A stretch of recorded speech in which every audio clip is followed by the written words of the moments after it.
I want to mention the word earth philosophy. And we have a class in our outdoor school called Earth Philosophy. And someone was asking me the other day about how I design classes. And to keep it simple, I have like three basic main classes, and then there's other classes that stem off that, or three main subjects, I should say, that I think are important to blend together as one when you go into the world, into nature particularly.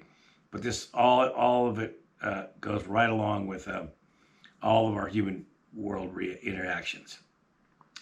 Philosophy is the spiritual side of nature. But what I mean, I don't mean that it in any way like religion. Religion is something very different. The spiritual side, it's very, I admit, for me, it's very hard to put it into words. I struggle with that, and I am right now. But it's that magical side of the world that side that it can't all be explained. Like the idea of or spirit beings, or the idea of elementals living on the land, the idea that animals have souls and spirits themselves, and the idea that trees and plants are living beings, and that they emit an energy of life that you can connect with and be with them and relate to them on a level higher than just the physical or just through your eyes. The idea that the earth is a living thing, that's a spiritual thing, and that all things upon her, including us, are part of her and live upon her. We're all in it together. The idea of inner vision, where you take your five senses, your eyes, your smell, your hearing, your tasting, your touching, and then you go to the inner vision. We call it our intuitive side. That's the doorway. The sixth one.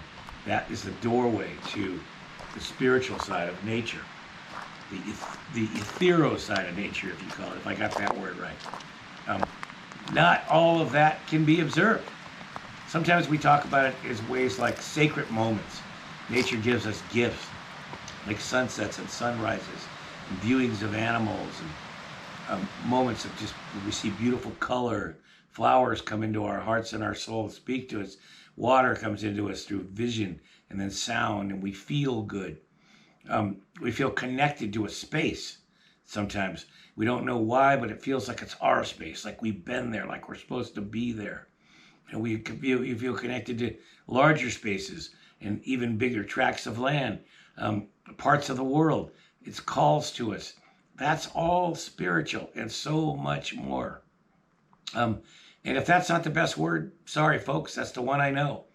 But it's transcending the physical, the obvious, what's in front of us, and going into less obvious, but totally obvious.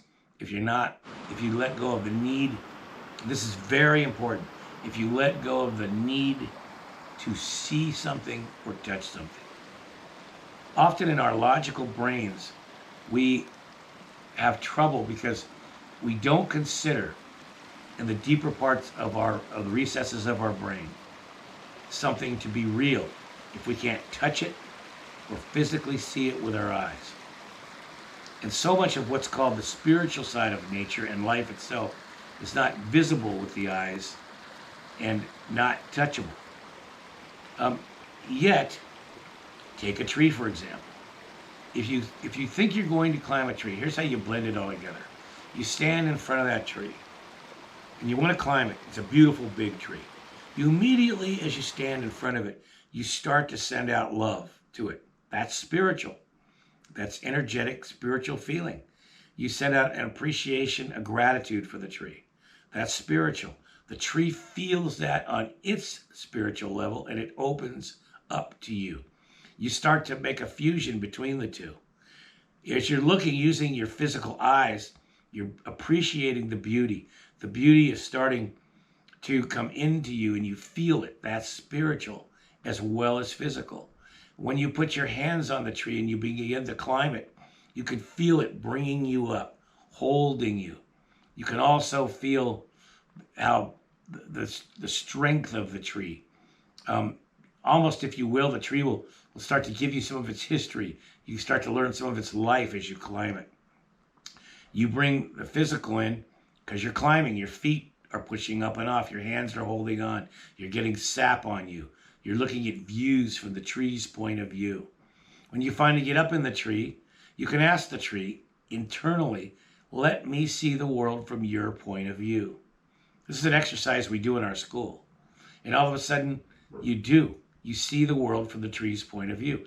Fascinating way to be close to nature. Really connecting. Really special. That is a mind-blowing thing. So you see how it's all kind of interwoven? And we have to be careful with the English language, which I love, because we get lost in words. And sometimes we limit ourselves by words.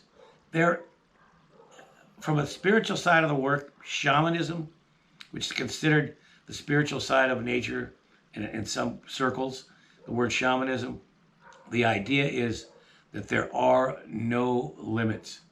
There are no limits. And I love this. It means that anything is possible. Anything is possible. And so I'll leave you with this. Just go out in nature and take a walk and try to make some of your walks focused on the spiritual side of things.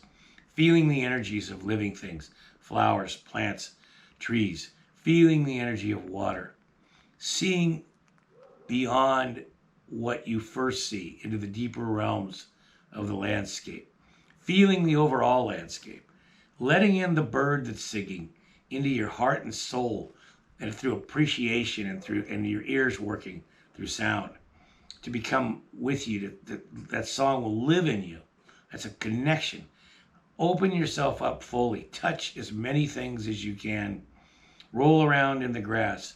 And if you feel like expressing your spiritual feelings, do a little dance. Dance with a tree. Dance with a little tree. Give it some energy. Sing some songs. Make some sounds. Jump up and down. Express it.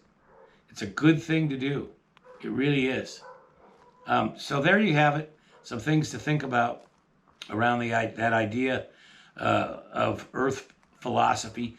I admit it's a subject I could talk about for literally days and weeks, and I will bring more to the table. But think about that, and I'll just leave you with this. Go out for a spiritual walk. Oh, by the way, barefoot, if you can. Feel the earth. Why separate her from us? Feel her. Bring her into you. That's a majorly important one. Barefoot. Oh.